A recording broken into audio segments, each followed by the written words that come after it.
बिस्मिल्लाहिर्रहमानिर्रहीम।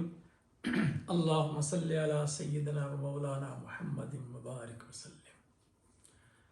तो आज की इस मुख्तसर सी सिटिंग में हम डिस्कस करेंगे क्लिनिकल फार्मेसी को, कि क्लिनिकल फार्मेसी के मीनिंग क्या है, क्लिनिकल फार्मासिस्ट क्या करता है। तो जब हम डिफाइन करते हैं क्लिनिकल फार्मेसी को तो हम कहते हैं कि study of drug in contrast with the disease, के ड्रग को हम स्टडी करते हैं डिजीज के हवाले से।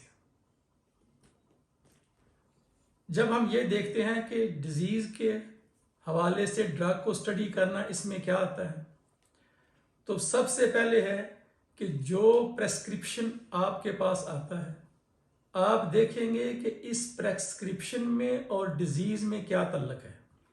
कहीं कोई कंट्रावर्सी तो नहीं है कि डिजीज कुछ और है और प्रेस्क्रिप्शन उसके बारे में कुछ और लिखा गया है। ये पहली बात। दूसरा, उसकी डोज को स्टडी किया जाता है कि डोज जो है वो करेक्ट है।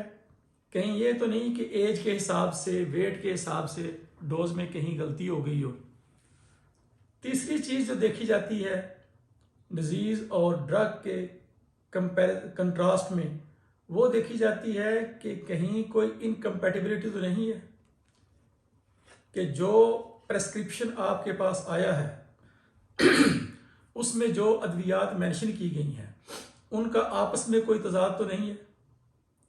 तो ये सारी चीज़ें जो हैं ये आप स्टडी करते हैं डिजीज को और ड्रग को मद्देनजर रखते हुए। दूसरी चीज़ जो आप इसमें देखते हैं वो होता है, जो क्लिनिकल फार्मासिस्ट देखता है, वो है एडवर्स ड्रग रिएक्शन प्रोफाइलिंग, कि अगर किसी दवाई का रिएक्शन हो जाता है किसी बंदे को, तो देखा जाता है कि ये रिएक्शन क्यों हुआ। इसको समझने के लिए मैं आपको एक मिसाल दूंगा कि फर्ज किया कि एक हॉस्पिटल है, उसमें वार्ड के अंदर 10 ऐसे पेशेंट हैं जिनको हम एक ही बैच की एक ही ड्रग दे रहे हैं, यानी उनका बैच नंबर भी सेम है, वो मैन्युफैक्चर सेम की है, एक ही किस्म की ड्रग है। तो जब हम उनको देते हैं तो 8 पेशेंट पे तो कोई फर्क नजर नहीं आया, लेकिन दो पेशेंट थे उनको ड्रग का रिएक्शन हो गया। तो अब होता क्या है कि अक्सर लोग ये समझते हैं कि ये ड्रग जो थी, ये जो मेडिसिन दी गई है, इसमें कोई नक्स था, इसमें कोई खराबी थी जिसकी वजह से ये हुआ। लेकिन देखना ये पड़ता है कि जब 8 मरीजों पे कोई उसने बैड इफेक्ट नहीं किया, सिर्फ 2 मरीजों पे किया, तो फॉल्ट उस मेडिसिन का नहीं, फॉल्ट कहीं और है। तो फर्ज किया हमने वो ड्रिप लगाई थी, एक जैसी ड्रिप थी, तो 8 पेशेंट तो ठीक रहे, 2 को मसला बन गया। तो वो जो क्लिनिकल फार्मासिस्ट है वो क्या करेगा, उससे आगे फिर वो देखेगा कि उनके लिए जो इन्फ्यूजन सेट, IV सेट इस्तेमाल किए, क्या वो एक ही जैसे थे या डिफरेंट थे। अगर तो उनमें जो 2 पेशेंट को लगे वो थे डिफरेंट और बाकी 8 को लगे वो सेम थे, तो फिर ये सोचा जा सकता है कि कहीं वो IV सेट में कोई प्रॉब्लम तो नहीं थी।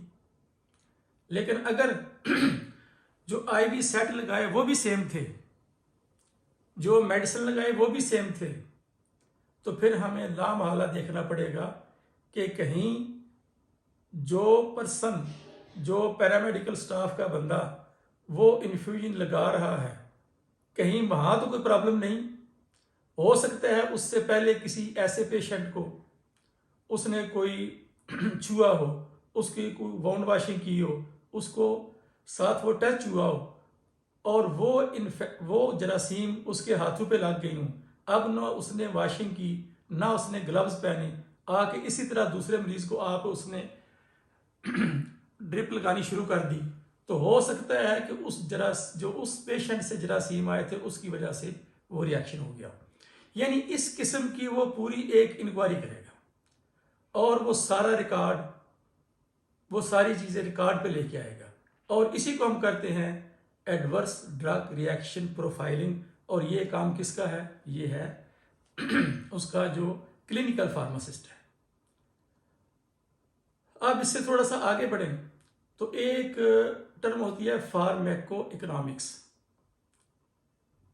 कि दवाई को हम देखते हैं उसकी कॉस्ट के हवाले से।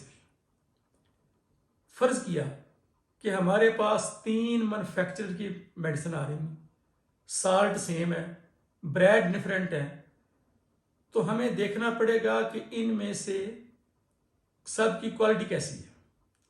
अगर क्वालिटी उनकी सेम है, कॉस्ट डिफरेंट है, तो फिर क्या हमें जाना चाहिए उस पे जो लो कॉस्ट है, यानी जो चीप है, हम उस पे जाएंगे।